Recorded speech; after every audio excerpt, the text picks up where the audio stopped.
अस्सलाम वालेकुम नाजरीन, सईद बलोच एक नई वीडियो के साथ आपकी खिदमत में हाजिर है। नाजरीन, आज पाकिस्तान की सियासी तारीख में कुछ अहम और बड़ी डेवलपमेंट्स हुई हैं। कुछ खबरें हैं सुप्रीम कोर्ट ऑफ पाकिस्तान से, इलेक्शन कमीशन ऑफ पाकिस्तान की जानिब से, वो आपके साथ आज शेयर करेंगे। पहली खबर तो ये है कि पाकिस्तान में आम इंतखाबात अब 90 रोज़ के अंदर नहीं होंगे। इसकी वजह आपके साथ शेयर करते हैं। आज इलेक्शन कमीशन ऑफ पाकिस्तान की जानिब से एक जो नई हल्का बंदियों का नोटिफिकेशन है वो जारी किया गया है, और इलेक्शन कमीशन ऑफ पाकिस्तान की जानिब से जारी इस नोटिफिकेशन के मुताबिक पाकिस्तान में जो नई मरदमशुमारी रवां साल की गई थी अप्रैल और मई के महीने में गालबन, उसके बाद इस डिजिटल मरदमशुमारी के अदाद-ओ-शुमार जारी होने के बाद अब नई हल्का बंदियाँ होंगी और नई हल्का बंदियों के बाद आम इंतखाबात होंगे। वफाकी हुकूमत की जानिब से इसी माह के पहले हफ्ते में यानी कि अगस्त की गालबन 4 तारीख को मुश्तरका मफादात कौंसिल का एक इजलास हुआ। उस इजलास में मुश्तरका तौर पर एक फ़ैसला किया गया, और वो फ़ैसला ये था कि वफाकी हुकूमत ने डिजिटल मरदमशुमारी के अदाद-ओ-शुमार जारी करने का की मंजूरी दी थी। जब वो अदाद-ओ-शुमार जारी हुए तो उसके बाद ये मुतालबा सामने आया कि मुल्क में आम इंतखाबात नई मरदमशुमारी के तहत बनने वाली या तश्कील पाने वाली नई हल्का बंदियों के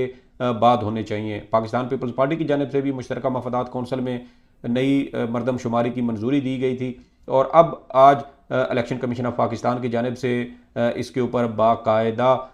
नोटिफिकेशन भी जारी कर दिया गया है। इलेक्शन कमीशन ऑफ पाकिस्तान से जारी नोटिफिकेशन के मुताबिक आज यानी 17 अगस्त को इलेक्शन कमीशन ने मुल्क भर में पहले से मौजूद तमाम हल्का बंदियाँ मुंजमद कर दी हैं। यानी पहले जो हल्का बंदियाँ हो चुकी थीं वो अब ख़त्म कर दी गई हैं। गुज़श्ता साल इसी महीने अगस्त के आगाज़ में ही इलेक्शन कमीशन ऑफ पाकिस्तान की जानिब से नई हल्का बंदियाँ की गई थीं, और कहा जा रहा था कि अब आम इंतखाबात उन नई हल्का बंदियों के तहत होंगे। लेकिन अब इसी माह के आगाज़ में यानी रवां माह के आगाज़ में जब मुश्तरका मफादात कौंसिल की जानिब से नई मरदमशुमारी की मंजूरी दी गई, तो उसके बाद अब एक बार फिर नई हल्का बंदियाँ होंगी, क्योंकि पाकिस्तान की जो इस वक्त आबादी है नई डिजिटल मरदमशुमारी के मुताबिक वो तकरीबन 25 करोड़ के करीब है। जबकि जो गुज़श्ता साल इलेक्शन कमीशन की जानिब से हल्का बंदियाँ की गई थी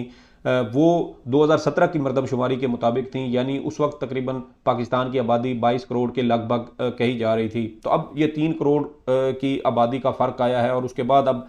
इलेक्शन कमीशन की जानिब से नई हल्का बंदियाँ की गई हैं। इसी हवाले से एक और ख़बर ये जुड़ी हुई है कि ज़राए ये बताते हैं कि गुज़श्ता रोज़ chief election commissioner Sikandar Sultan Raja ने सुप्रीम कोर्ट ऑफ पाकिस्तान में chief justice of Pakistan justice Umar Ata Bandial के साथ एक मुलाकात की। ये मुलाकात कल रात को हुई, और तकरीबन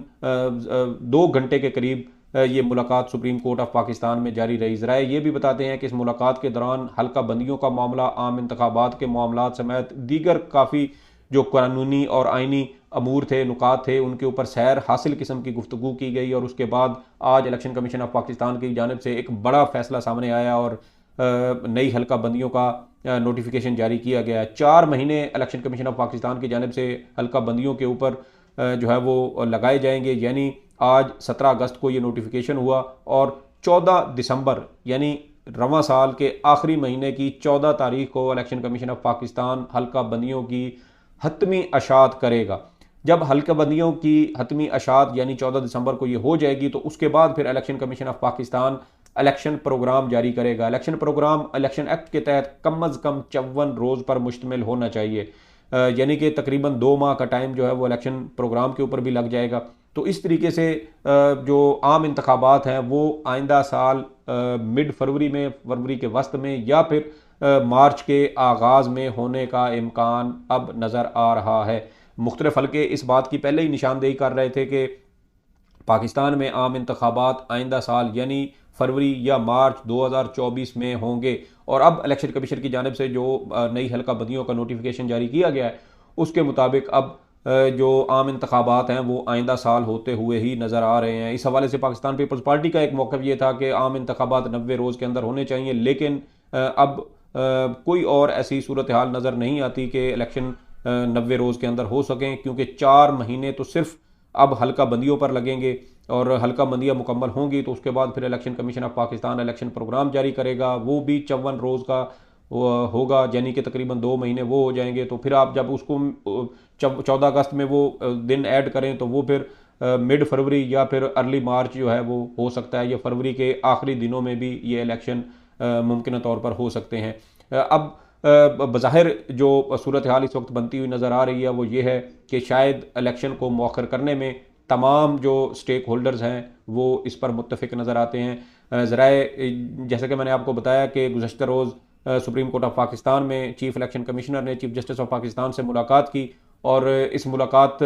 में जो चीज़ें डिस्कस हुई उसकी मुकम्मल तौर पर तफसील तो हमारे सामने नहीं आ सकी, लेकिन आज इलेक्शन कमीशन की जानिब से जो नोटिफिकेशन जारी किया गया, अगर इसको गुज़श्ता रोज़ होने वाली मुलाकात के साथ इसको जोड़ के पढ़ा देखा जाए तो बज़ाहिर यही नज़र आता है कि चीफ जस्टिस पाकिस्तान यानी पाकिस्तान की अदलिया भी अब इस मामले में ऑन बोर्ड नज़र आती है कि आम इंतखाबात से पहले नई हल्का बंदियाँ होनी चाहिए और आम इंतखाबात नई हल्का बंदियों के बाद यानी आइंदा साल करवाए जाएँ। अब इसमें देखना यह भी है कि क्या जो आने वाले चीफ जस्टिस हैं जस्टिस काजी फ़ाइज़ ईसा, क्या उनसे भी इस हवाले से किसी किस्म की कोई मुशावरत की गई है, क्योंकि जस्टिस काजी फ़ाइज़ ईसा आईन पाकिस्तान पर अमल दरामद के हवाले से बड़ा सख्त मौक़िफ़ रखते हैं और उनका बड़ा एक वाज़े उनकी ये राय है कि आईन पाकिस्तान की खिलाफ वर्जी नहीं होनी चाहिए। चीफ जस्टिस उमर अता बंदयाल से अगर चीफ इलेक्शन कमिश्नर की मुलाकात हुई है और वो मुमकिन तौर पर किसी का पैगाम लाजमी उन्होंने चीफ जस्टिस पाकिस्तान को पहुंचाया होगा, जिसके बाद इलेक्शन कमीशन की जानिब से ये फैसला लिया गया है। ज़रा इलेक्शन कमीशन ये बताते हैं कि इलेक्शन कमीशन नई हल्का बंदियों का फैसला तो कई दिनों से कर चुका था, लेकिन उनको शायद ये हिम्मत नहीं पड़ रही थी कि आम इंतखाबात से कबल नई हल्का बंदियाँ की जाएँ। और अब जब ज़राए के मुताबिक गुज़श्ता रोज़ चीफ इलेक्शन कमिश्नर ने चीफ जस्टिस पाकिस्तान से मुलाकात की और 2 घंटे तक जारी रहने वाली इस मुलाकात में यकीनी तौर पर कुछ अहम फैसले हुए होंगे और शायद इलेक्शन कमीशन को सुप्रीम कोर्ट ऑफ पाकिस्तान से गो अहेड मिलने के बाद इलेक्शन कमीशन को ये लाजमी तौर पर कुछ सपोर्ट या कुछ ऐसी उनको जो है वो सुप्रीम कोर्ट से कुछ हिमायत ऐसी मिली है, जिसके बाद इलेक्शन कमीशन की जानिब से अब नई हल्का बंदियों का नोटिफिकेशन जारी किया गया। अब यहीं से एक और अहम खबर ये भी है कि सुप्रीम कोर्ट के साबिक जज जस्टिस रिटायर्ड मकबूल बाकर साहब जो निगरान वज़ीर आला सिंध हैं, वो भी चीफ जस्टिस काजी फ़ाइज़ ईसा के हम ख्याल समझे जाते हैं और आइन और कानून पर अमल दरामद के हवाले से उनका भी बड़ा सख्त और वाज़ेह मौक़िफ़ है। क्या वो 90 रोज़ के बाद अपने ओहदे पर बरकरार रहेंगे या वो इस्तीफ़ा दे जाएंगे, क्योंकि जस्टिस रिटायर्ड मकबूल बाकर भी आइन पर अमल दरामद के हवाले से किसी किस्म की उसमें वो नरमी के ख्वाह नज़र नहीं आते थे। सुप्रीम कोर्ट ऑफ पाकिस्तान में हमने उनकी अदालतों में उनके मुकदमात को कवर किया है और उनका जो अंदाज़ था, उनकी जो ओपिनियन होती थी वो उसमें बड़े वाज़े और क्लियर होते थे। अब चूँकि आम इंतखाबात 90 रोज़ से आगे जाते हुए नज़र आ रहे हैं और अब 90 रोज़ के अंदर इंतखाबात नहीं हो सकते, तो क्या जस्टिस रिटायर्ड मकबूल बाकर 90 रोज़ के बाद भी बतौर निगरान वज़ीर आला सिंध रहेंगे या वो 90 रोज़ के बाद जो है वो अपने ओहदे से इस्तीफ़ा दे देंगे, क्योंकि आम इंतखाबात पुरानी मरदमशुमारी के तहत पुरानी हल्का बंदियों पर भी हो सकते थे, लेकिन जब ये नई हल्का बंदियाँ जो है अब उसका नोटिफिकेशन जारी किया गया है तो हालात जो है वो बड़े मुख्तलिफ होते हुए नज़र आ रहे हैं कि क्या जस्टिस रिटायर्ड मकबूल बाकर बतौर निगरान वज़ीर आला बरकरार रहेंगे और 90 रोज़ की जो आइनी हद आइन पाकिस्तान में दी गई है, क्या उसकी खिलाफ वर्जी होने के बाद भी वो अपने ओहदे पर यानी बतौर निगरान वज़ीर आला सिंध बरकरार रहेंगे या वो इस्तीफ़ा दे जाएंगे, ये तो आने वाला वक्त बताएगा। दूसरी इसी के साथ एक और जुड़ी खबर ये है कि चेयरमैन PTI की जानिब से सुप्रीम कोर्ट ऑफ पाकिस्तान में एक दरख्वास्त आज दायर की गई है और उनकी जानिब से सुप्रीम कोर्ट से ये इस्तदा की गई है कि उनके खिलाफ रियासती मशीनरी को सियासी इंतकाम के लिए इस्तेमाल होने से रोकने का हुक्म दिया जाए। उनको यानी चेयरमैन PTI को मुसलसल सियासी इंतकाम का निशाना बनाया जा रहा है और उनके खिलाफ 180 से ज़ायद मुकदमात कायम किए जा चुके हैं जो झूठ और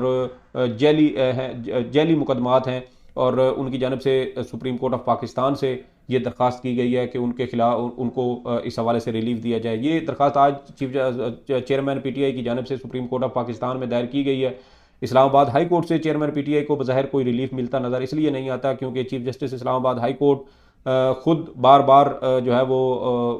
बीमार हो रहे हैं और उनकी जानिब से मुकदमात किसी और अदालत या किसी और जज के सामने समाअत के लिए मुकर्रर नहीं किए जा रहे, और ना खुद वो इन मुकदमात की समाअत कर रहे हैं। फरवरी के जुलाई के महीने में भी हमने देखा कि chief justice Islamabad high court बार बार अपने जो अदालत में चेयरमैन पीटीआई के मुकदमात थे वो डी लिस्ट कर देते थे, क्योंकि उनकी तबीयत नासाज हो जाती थी और वो मुकदमात की समाअत नहीं कर पाते थे। और अब अगस्त के महीने में भी हम ये देख रहे हैं कि चेयरमैन पीटीआई के मुकदमात अचानक chief justice Islamabad high court की अदालत के बायस डी लिस्ट कर दिए जाते हैं। अब 22 अगस्त को भी उनके कुछ मुकदमात चीफ जस्टिस की अदालत में समाअत के लिए मुकर्रर हैं। Chairman PTI chief justice Islamabad high court justice Aamir Farooq पर अदम एतमाद का इजहार भी कर चुके हैं, लेकिन उसके बावजूद chief justice Islamabad high court Imran Khan के मुकदमात से ना तो खुद को अलग कर रहे हैं और ना ही किसी दूसरे जज के सामने ये मुकदमात समाअत के लिए मुकर्रर करते हैं, और ना ही खुद इन मुकदमात की जो है वो दुरुस्त तरीके से समाअत कर रहे हैं, बल्कि बार बार मुकदमात को डिलिस्ट कर दिया जाता है। जिस मुकदमे में इमरान खान को 3 साल की सज़ा सुनाई गई है, उस मुकदमे में हक़ दिफा का फ़ैसला होना अभी बाकी है। उस मुकदमे में जो अदालत के दायरा इख्तियार या इख्तियार समाअत है उसका फ़ैसला होना अभी बाकी है, लेकिन मुलज़िम तकरीबन गुज़श्ता 10 रोज़ से जेल में है। तो ये इस वक्त पाकिस्तान का अदालती निज़ाम है। अदालती जो हमारी अदालतें हैं वो ये फ़ैसले कर रही हैं। सुप्रीम कोर्ट ऑफ पाकिस्तान ने भी गुज़श्ता रोज़ साबिक़ वज़ीर आला पंजाब परवेज़ इलाही के केस में सियासी इंतकाम के हवाले से जो है वो कुछ रिमार्क्स दिए हैं, कुछ ऑब्जर्वेशंस दी हैं, और ये कहा है कि बार बार एक ही मुलज़िम को क्यों गिरफ़्तार किया जा रहा है। इससे गुज़श्ता परसों इस्लामाबाद हाई कोर्ट के जज जस्टिस बाबर सत्तार शहरियार अफरीदी के एक मुकदमे में बड़े सख्त ऑब्जर्वेशंस उनकी जानिब से दी गई हैं कि जो MPO के तहत जो है वो जो MPO का कानून है 3 MPO का, उसका बड़ा गलत इस्तेमाल किया जा रहा है रियासत पाकिस्तान की जानिब से। और इसी हवाले से कुछ जो ऑब्जर्वेशंस हैं वो लाहौर हाई कोर्ट का रावलपिंडी बेंच भी दे चुका है। इसके अलावा इस्लामाबाद की ज़िलाई अदालत के जज फ़र्रुख फरीद बलोच भी दे चुके हैं। तो बज़ाहिर ऐसे अब नज़र आता है कि जैसे अदालतों को इस सूरत हाल की संगीनी का इदराक हो चुका है कि किस तरीके से रियासती मशीनरी को एक सियासी जमात और उसके रहनुमाओं और कारकुनों के खिलाफ इस्तेमाल किया जा रहा है। इस इमरान खान के केस के हवाले से जो भी अपडेट होगी, जब ये केस समाअत के लिए मुकर्रर होगा, सुप्रीम कोर्ट में इसकी समाअत होगी इंशाल्लाह, उसकी अपडेट भी आपके सामने रखेंगे। ये आज की कुछ अपडेट्स थी जो हमने आपके साथ शेयर करनी थी। इस वीडियो के हवाले से आपकी कोई राय हो तो उसका ज़रूर इज़हार कीजिएगा। सईद बलोच को इजाज़त दें। अल्लाह हाफ़िज़।